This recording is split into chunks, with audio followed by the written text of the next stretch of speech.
First lesson will cover part 3, part 4, and part 5 of the Dream House, including character analysis and theme analysis. When we look at part 3 of the Dream House, Patricia describes Look Smart's birth in an animalistic way as part 3 opens, and this speaks to the relationship between Patricia and Look Smart. It speaks about the dominant position of Patricia, subservient position of Look Smart, which once again links back to the racial identities being a black young man and a white woman. Her description of his birth in an animalistic way further emphasizes what I believe to be Patricia's racist nature and her racist tendencies as a character in the novel.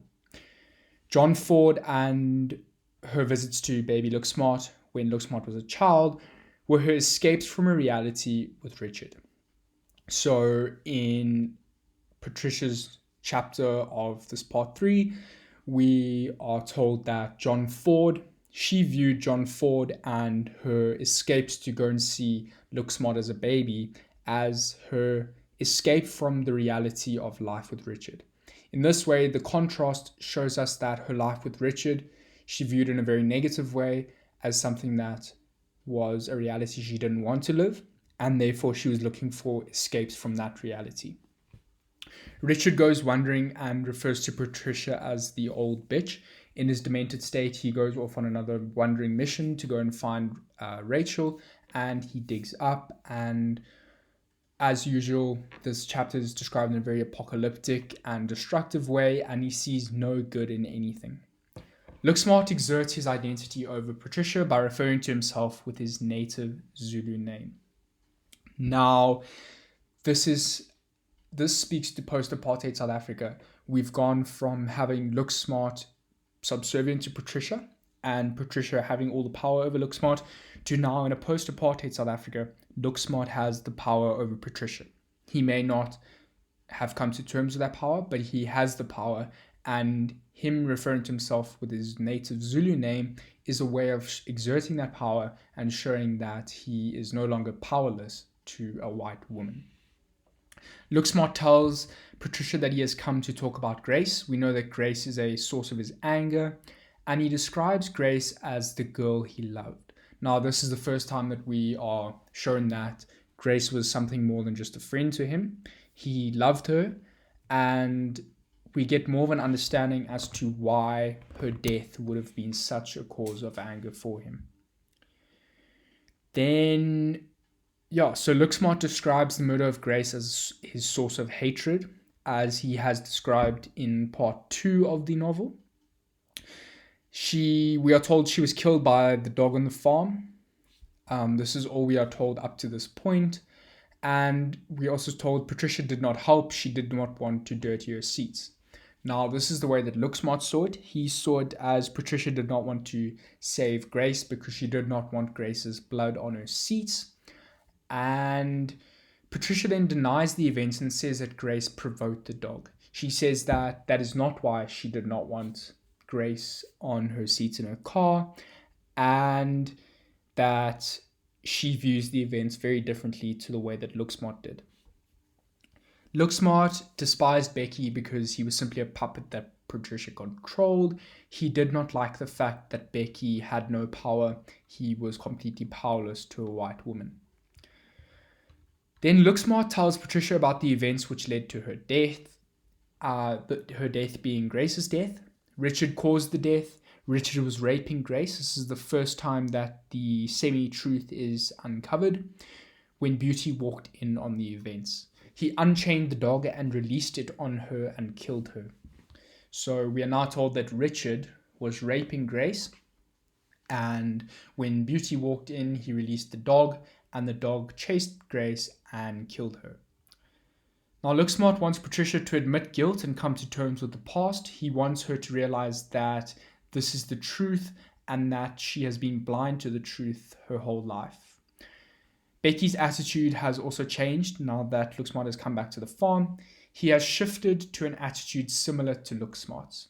He has become far more reserved from Patricia. He has realized that his position as a powerless black man can no longer take place in a South African context, and he feels as if Look Smart has a valid point when it comes to the race relations and the power relations in the novel. Ubas then arrives at the house, which gives a very eerie feeling. We fear that there's going to be confrontation and physical confrontation. And he says he feels like their house, and Ubas feels like the intruder. Now, this is a switch on the way that Ubas, even though he owns the house and it is his house, it now feels like he is an intruder. This now speaks to the way in which he feels foreign in his house, speaking to the fact that he is no longer welcome in a post-apartheid South Africa. His views and ideologies are completely archaic, and he's no longer welcomed in a place where he was welcomed during apartheid. So this speaks to the switch of roles between Look Smart and the Wileys. Beauty dresses Ubas in an ANC shirt. This is further symbolic of political power. A white man is now dressed in an ANC shirt, which would never have happened in the apartheid era, and simply shows the movement from apartheid to post-apartheid. Patricia depicts herself as a victim. She says that all of her actions and her shortcomings in life are as a result of her pregnancy, which led to her marriage with Richard, and Rachel's death, which there is a quote in the novel which says it left a hole in her heart. Patricia, so she depicts herself as a victim. Look Smart's hatred stems from the influence of colonial powers in his life and the loss of his identity. The colonial powers' influence is Patricia and all the influence she had on his life, and the loss of his identity occurred as a result of the influence that Patricia had on his life. A good example is the quote that says, "You sent me to that school, gave me that blazer, and corrected my English," indicating that Patricia's action of sending him to the school and dressing him in the way that a white boy would be dressed and correcting his English, in that way he lost his identity and he regrets the influence of colonial powers in his life. He was exposed to white privilege but still disempowered. So he was sent to a wealthy white privileged school. However, he was disempowered as every holiday he had to come home and sleep in his mud hut. Moving on to part 4 of the novel. This is the first time that we are exposed to Beauty's true view of Richard. Beauty wishes for Richard's death. She says that he is a malignant, evil presence in her life and in the world, and this is the first time that we hear her personal view on Richard. Beauty is the keeper of truth. We are shown how powerful the truth is. It will do much damage before it begins to heal anything. This is true of Ubas's actions with Grace's death, her rape, and her murder, and with Patricia's actions with regards to Look Smart. Patricia denies her responsibility for the past. She does not want to look back on the past and discover the real truth, so she denies her responsibility. Look Smart is outraged that Patricia feels she has done him a favor that he should be grateful for. She reminds him of all the opportunities she gave him, which over here is another indication that she felt she was doing good, where Look Smart did not feel that he was being helped in any way. Now, the two of them use empathy to Patricia feels she gave him opportunity while Look Smart focuses only on the menial work she gave him. So this is once again shows the difference between the truths that they believe and the difference between their different viewpoints on the events and what she gave him in his life. The two of them use empathy to find common ground on Grace's death and Rachel's death. So in the two deaths, they are able to find some common ground and reconcile to some extent. Look Smart's first memory of white people was a bad one. John Ford hit him and called him a bloody idiot. This may explain where a sense of hatred may come from, although in the novel it's not highlighted as one of the main sources of hatred. His bitterness also stems from the fact that he was humiliated by white people. He had to be grateful for everything he was given, which once again links back to Patricia giving him the opportunities to go to a school and to get an education, and for that he felt he had to be grateful and give back to her and live his life to keep her happy. Looksmart has a white lover who is rich and powerful. Now this is quite stark in contrast to his view of white people. He's now married a white person, and that may be symbolic in my view of a moving on in South Africa. We're moving past racial boundaries, and he's now married a white person, and it's symbolic of change and a rebirth in the country. Looksmart looks for Patricia's approval with regard to his plans for the farm and its development. So once again, we see some of Looksmart's old trends coming through, where he looks for Patricia's approval and he looks to her for guidance and to impress her. Looksmart has a desire to keep hold of the good of the past and build on it. We see this in the way that he rebuilds the farmhouses exactly the same way as the farmhouse in which the Wileys stayed. However, he will develop it with extras that he believes will make them better than they were before. While Patricia experiences a sense of loss, she also experiences a sense of hope and renewal. She feels a sense of hope for the future and a sense that they may be able to reconcile past their boundaries and begin to understand each other's truths. Richard's racism is evident when he enters the house and Beauty is sitting on the bed. He says, "This is not the house, because if it was his house, the black girl would not be sitting on his bed like it was hers." Now, there is no questioning that Richard is racist throughout the novel, but this is just a highlight of his racist nature and the fact that he is outwardly racist and clearly no longer acceptable in a post-apartheid South Africa. Patricia and Looksmart share a memory of him overwatering the roses and Patricia getting angry. It was the first memory that showed their bond. So this was the first memory where they were able to come to some sort of agreement on what happened and the way that they felt. And it sort of, if not started the process of reconciliation, it fostered a start for the reconciliation. Richard enters the room, which gives a very destructive, eerie sense, as we fear that there's going to be physical confrontation between the two. And Looksmart describes Richard as half the size and all the color washed out of him. This is indicative of his loss of power. He has come to nothing in his age, and Looksmart almost feels a sense that there is no point in fighting a man that has lost so much of his mind and is in fact not able to understand what he is doing and would not be able to understand the past and his role in the past. However, Richard still holds power simply due to his standing as a white man and his standing as being the owner of the farmhouse. Although it has been sold, it is still his dwelling until he moves out. In much the same way that Patricia is depicted as weak and broken, her privilege always allows her to keep her superiority, which is the same as Richard. Richard tells a joke about his cousin Pete having sex with his daughter, and he alienates himself from Patricia and Looksmart. Now, this cousin Pete fucking his daughter is simply a quote from the book, which in my mind is a way to show that Richard is fully demented and has no control over what he says, what he thinks, and how he acts. This is simply an indication that Richard has become nothing. In all of his power and his political power, being a white man, all of it has come to nothing in his age and his weakness. And I think that's very important to note in the moving on in South Africa and post-apartheid South Africa. Looksmart leaves with his dignity. He does not attack or physically harm Richard. And he also says Richard was never half as demented as he pretended to be.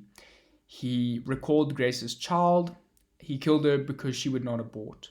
Now, this is where we get the full truth of what happened with Grace. Richard had been raping her, and she had fallen pregnant with his child, and Grace refused to have an abortion, so Richard set the dog on her to kill her in order to get rid of the child.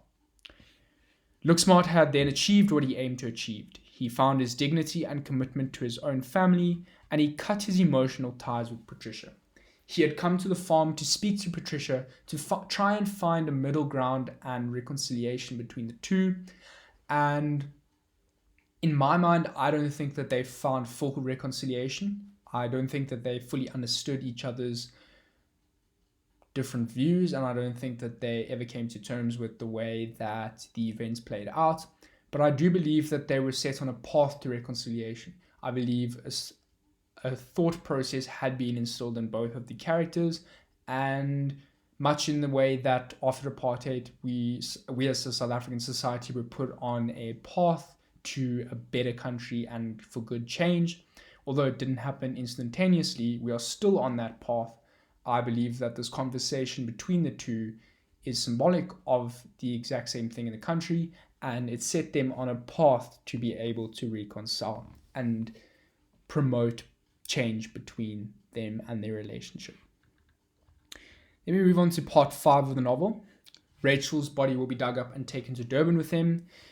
The coffin and her body has sentimental value to the Wileys, and they will take it to Durban so that they can take something of sentimental value and memory with them as they move away from the farm.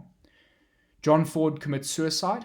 We learn of his death, and the letter which was given to Patricia in the beginning of the book was simply a letter which would indicate that he was going to commit suicide. Beauty tells Patricia that her boss used to pay Grace for sex, so we are now aware that Beauty was the only one that had the full truth of what happened between Grace and her boss. And this speaks to her nature as a non-confrontational character. She withheld the truth for fear that it would cause more trouble than it was worth, and she let it out in bits and pieces where it was needed. And here she lets Patricia know that her boss was paying Grace for sex. In other words, he was treating her like a prostitute. He killed her because she would not have an abortion to get rid of his child. And when they moved to Durban, Patricia says that she will put Richard in a mental home. She does not want to live with him. He is too much work. His dementia has made him, in a context of living with him, she is unable to live with him because of his dementia and his actions in the past and his values and ideologies. Becky kills the third dog. This quote is very, very good for describing the racial superiority. The dog does not understand how much the world has changed. It still believes that a man like Becky will always come second to a dog, and that such a man will never be allowed to harm it. Now, this speaks to the dog representing white supremacy, white security, and its impact on Becky. And it just shows that the dog, being white supremacy, does not understand that black power is on the rise, and in a post-apartheid South Africa, everyone will be equal and white supremacy will fall away, which is hard to understand for colonialist characters such as Richard and Patricia.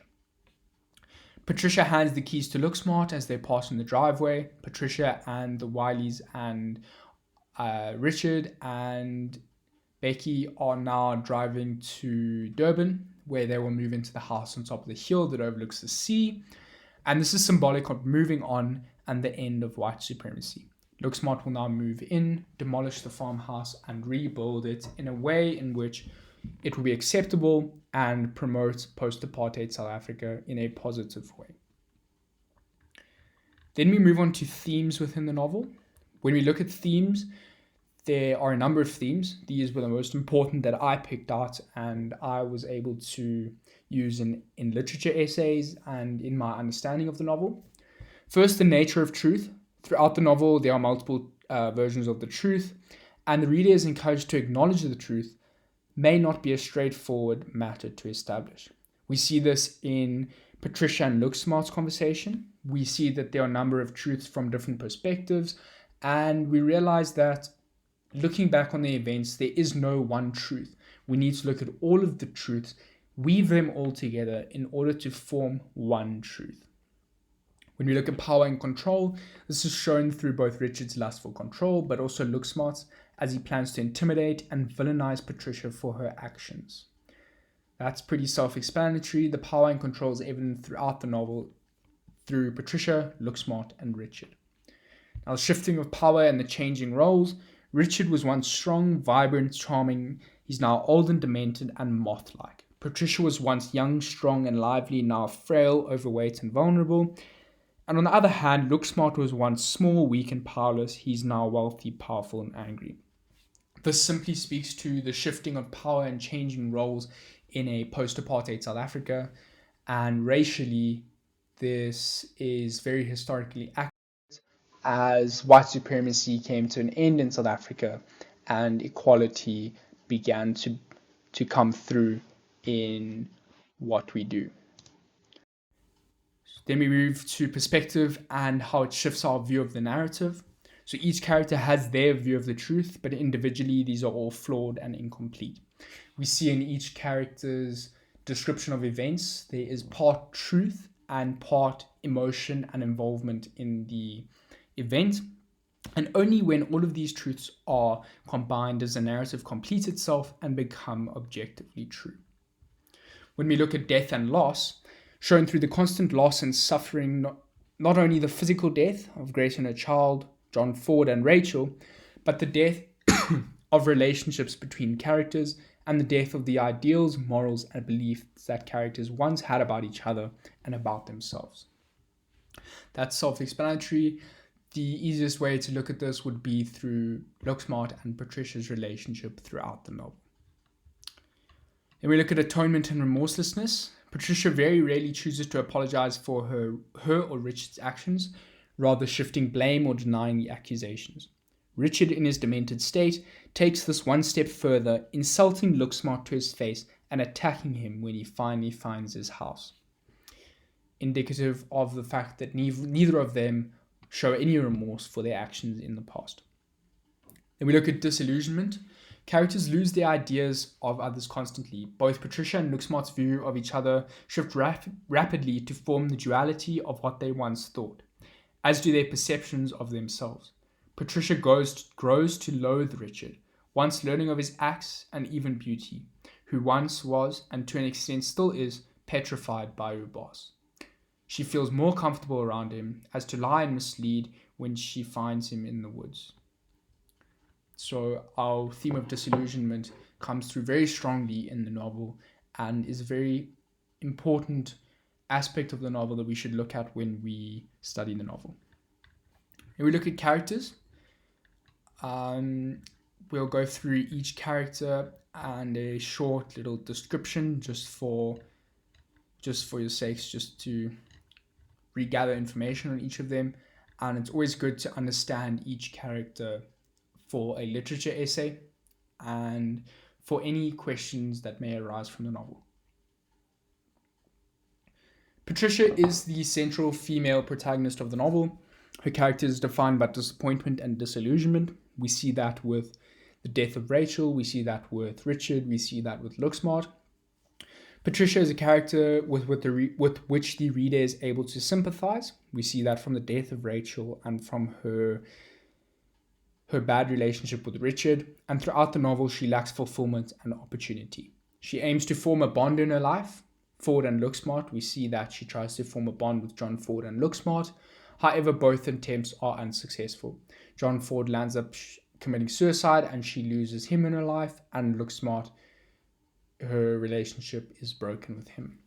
As a white South African, she had chosen to ignore the injustices of apartheid. When we look at Looksmart's life had been characterized by disillusionment and disappointment. He has an apparent yearning to overcome a sense of world-weary numbness. The death of Grace is not Looksmart's only source of anger. Patricia's betrayal of him has cut even deeper and left more enduring wounds. Betrayal in the form of her prejudice and racism, Patricia's reaction to Grace's death with her car seat ended his innocence and triggered his bitterness. Looksmart appears condemned to dwell in his pain. He has reclaimed Delaney, the site of his childhood suffering, but instead of obliterating it, he is remodeling it to create a space of inclusion, which we may look at as his dream house. We move on to Beauty. Beauty appears to be a product of her upbringing. She has not benefited from the educational opportunities that were afforded to Looksmart. Beauty does not seem to question her position in life, but rather she accepts her inferior role. However, in contrast to her inferiority, Beauty is the character who possesses the most knowledge and wisdom. Beauty is the only character who knows the full truth about Grace's death, yet she is also aware of the destructive nature of the truth and thus does not divulge on it for fear of destroying Looksmart. In contrast with a number of characters in the novel, Beauty is motivated by love. Her protection of Richard from Looksmart, as well as her relationship with Patricia, are evidence of this. Although at times in the novel, Beauty shows fear and resentment, which are indicative of the trauma she has suffered in her life, Grace's death, and racial abuse. Becky is a character who for the most part remains opaque to the reader as he does to the other characters. There are a number of mysteries with Becky which are acknowledged by characters throughout the novel. Becky is a reserved man who withdraws from conversation. He is despised by Looksmart as he is viewed as a puppet controlled by Patricia. However, there is an undercurrent of hatred and hostility which runs through Becky. This is subtly revealed when he speaks about Richard and further emphasized by his plans to leave the Wileys. He will free himself from the yoke that binds him to the Wileys. And lastly, we look at Richard. Now, Richard is probably the most straightforward character in the novel and the most easy to understand. However, he is vitally important to understanding the South African context and his role in that context. So Richard is presented as a thoroughly unlikable and even despicable character who has been ravaged by dementia. He is blatantly and unashamedly racist, crude, and capable of unspeakable violence. At times, Richard appears plagued by sorrow and regret, as well as the death of his daughter Rachel haunts him. That is it for the Dreamhouse summary. We will be uploading literature essay examples and theme analysis videos, which you guys should check out. They're really helpful when looking at writing literature essays with regard to the Dreamhouse. And we will be uploading a link where you can find very helpful quotations with regard to the Dreamhouse. It's very important to use quotations when you are writing a literature essay for the Dreamhouse.